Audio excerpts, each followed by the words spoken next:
Okay, we're here today. Sun's about to go down. It's kind of overcast. But we're at the Memorial Cemetery of St. John's Church. This is in Laurel Hollow. Today I'm at the grave of someone who's, I guess in a way, I could say is responsible for me being alive. He's a man who was a businessman from the early to mid 20th century. He was actually born in 1875, and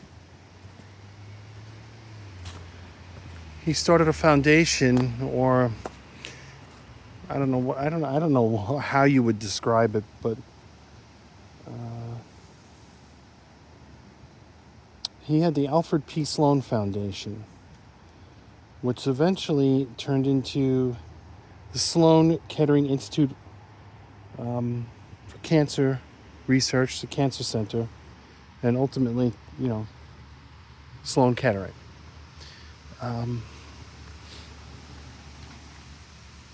This is his grave. Sorry I'm stepping on it, but I'm not trying to be disrespectful. I'm just trying to clear it so you can read it. It's covered with some sort of pollen or whatever comes from the oak trees here on Long Island, in North Shore. But yeah, this is the grave of Alfred P. Sloan Jr.,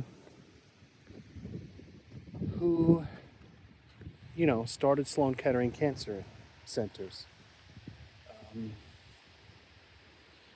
I'm a person who has a rare cancer called a solitary fibrous tumor. It was removed. It was malignant. It is malignant.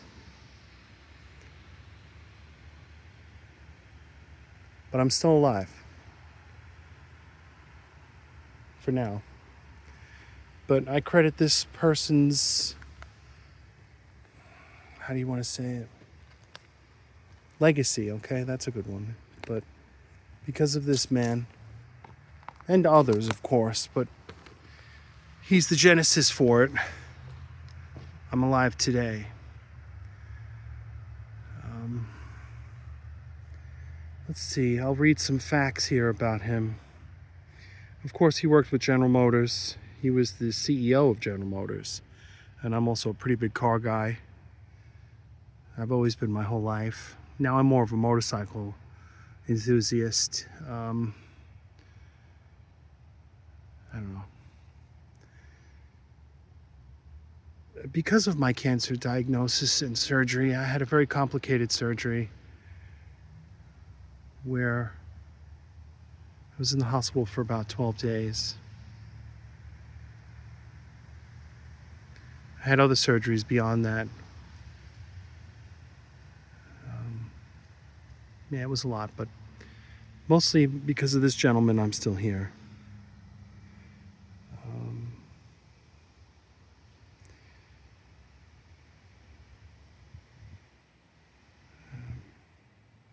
So it was initially called Sloan Kettering Institute and Cancer Center. It was founded in 1951.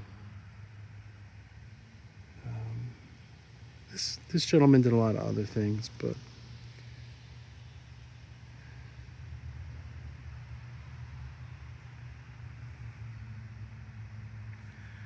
yeah.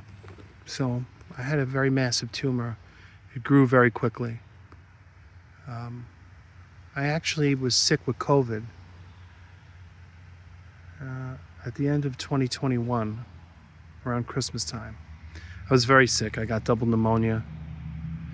I lost a lot of weight.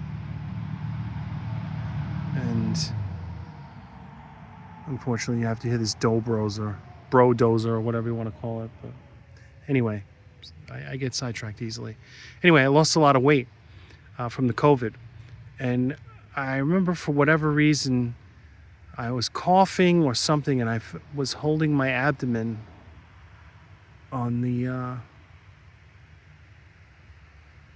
left side. And I really don't know how or how I discovered it, but I had a tumor. I could feel it inside of my body, deep inside. And it was about the size of a baseball when I found it. I just was panicking and I didn't do enough about it. And I waited and waited like a clown, and it became bigger and bigger and bigger and more massive. It was the size of a softball and the size of a cantaloupe, and it was inside my body. It wasn't like on my skin or on the level of the skin. It was in my abdomen, in a retroperitoneal area off to the side of my kidney. And finally, I just decided I'm going to go to the emergency room and tell them, I need a CT scan. I mean, most people don't go to the hospital and say, hey, I need this, hey, I need that. But literally, I went to the emergency room and said, listen, I have this growth. I need a CT scan to determine what it is, and I want a report so I can figure out what to do next. And I'm a person who avoids the doctors, but I'm also a hypochondriac, which is insane. But anyway, a young woman came in and said, it is what you fear. It's a massive retroperitoneal tumor. I'm sorry to tell you this news, but rather than waiting forever for test results to come and whatever, I just went to the emergency room. They gave me a copy of the scan. They gave me a report the next day.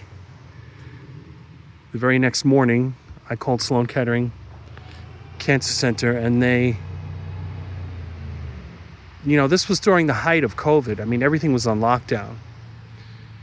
But they took my information. I sent them the report. Within a week, they had me come in. They did, other types of CT scans, determined it was the tumor, determined what it was. Within 2 more weeks, I was in Manhattan having the tumor removed. I don't really like to talk about this because I don't want to give, what's the word? Like, I almost don't want to acknowledge its existence. And it didn't spread anywhere else. I mean, they've told me there will be other tumors. I've been lucky so far. But, there was a complication with the anesthesia, and I went into pulmonary arrest. So they had to put me on a ventilator. And my poor wife, who's 75% to 80% disabled. I mean, she can't really walk, but she was there. And as far as I knew, I went in on May 1st to have this tumor removed and woke up on May 3rd. And they had told me that I had to be put on a ventilator and put in a medically induced coma, and they had to stop the surgery halfway. But whatever, they got the tumor removed. It was a pretty horrific experience because before that, I've never had any surgery in my life. No surgery. And then I had that surgery. I have a scar that goes from the middle of my ribs all the way down to my groin. It was like I was dissected in half.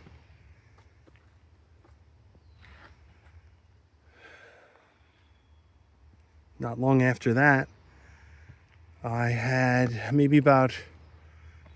so that was in May of 2022. By December of 2022, my gallbladder went septic. It nearly ruptured. And that turned into a whole other thing because I also developed atrial fibrillation with RVR. That's something where your heart races. I think it was a complication from the surgery because of the nerves in the area. The vagal nerves were disturbed from the incisions.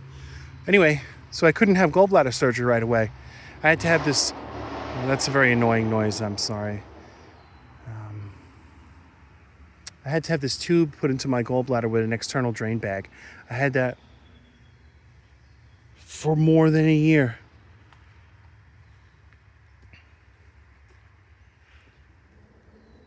That was from 2023. It was actually from like December or January of 2022. And I had that drain in me until April of 2024.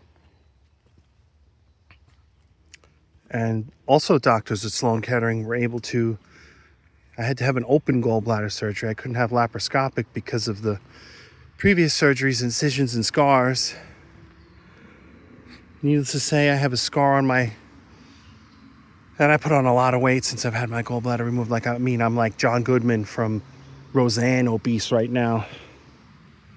But I mean, I'm here.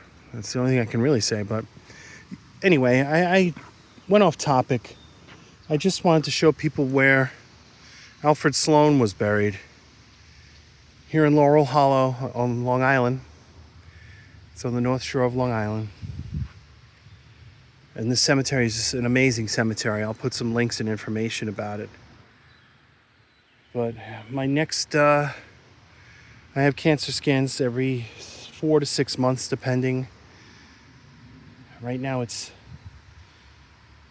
May 18th, 2025. My next cancer scan is at the end of August. It's always a very stressful time. There's a lot of people like me who live on scan time. Your life revolves around getting these CT scans to see if there's new tumors. But Alfred P. Sloan Jr., big part of the foundation of the institute that bears his name, Sloan Kettering, along with another gentleman, from a time when people that were ultra wealthy, what's the word, altruistic? Unlike today, where it seems that,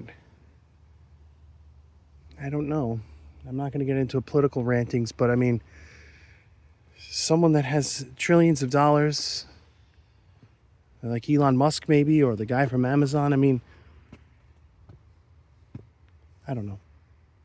Anyway,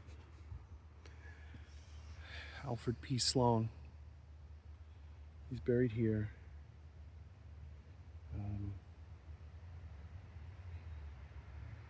He was born May 23rd, 1875, and died February 17th, 1966.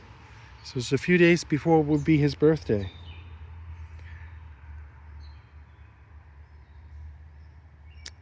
Well, that's it for today's video. On to the next one. My steed awaits.